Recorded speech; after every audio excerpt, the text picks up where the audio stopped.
1 Kings chapter 11 and 12.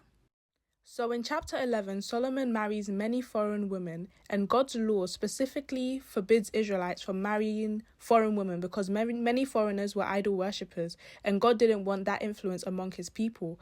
But Solomon didn't listen, and he had 700 wives and 300 concubines, and it all turned his heart away from God. Solomon started honoring pagan gods such as Ashtaroth, Milcom, Chemosh, and Molech, and he built high places for them. And God told Solomon that he was going to take the kingdom from his family and give it to another. But for the sake of God's promise to David, he would allow Solomon's son to be king over one tribe. Now, there was a man called Jeroboam who was manager of Solomon's building projects. He was an industrious man, and one day when Jeroboam was walking out of Jerusalem, he was met by the prophet Ahijah.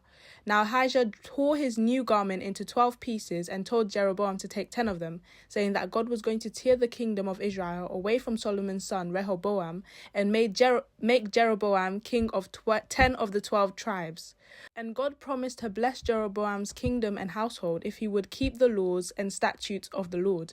And of course, when Solomon found out, he tried to kill Jeroboam, but he fled to Egypt. And eventually, Solomon died after reigning 40 years, and his son Rehoboam reigned in his place. And what we can learn from this is the importance of why followers of God need to marry followers of God. The Bible warns us not to be unequally yoked because it's likely that no one in this world will influence your soul as much as your spouse. And as Solomon shows us, choosing the wrong spouse can have devastating consequences on you. So in chapter 12, the people of the nation gathered in Shechem for Rehoboam's coronation, including Jeroboam, and they had a request for him, saying, "Make the yoke lighter for us," because Solomon had asked for a lot of the people with taxes and labor, and the people wanted Rehoboam to lighten their burden. And Rehoboam asked for 3 days to speak with his advisors.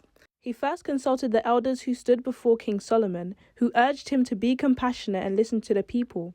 But he rejected their advice and consulted the young men who he grew up with, and they told him to rule with an iron fist and make things even worse for the people.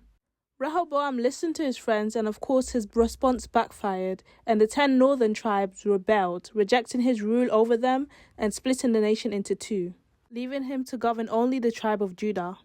And when Rehoboam sent his taskmaster to Israel, they stoned him to death. And so Rehoboam gathered an army of 180,000 men of Judah and Benjamin to make war with Israel. But the battle never happened because God sent his prophet to Rehoboam and forbid him from making war with Israel.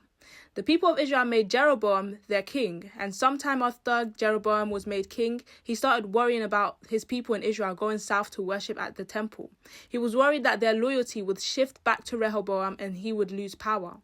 So he decided to make 2 golden calves, similarly to what Aaron did in Exodus with the Israelites. He built one in Bethel and one in Dan, and told the people to worship there instead, saying, "Hear, Israel, here are your gods that brought you out of the land of Egypt."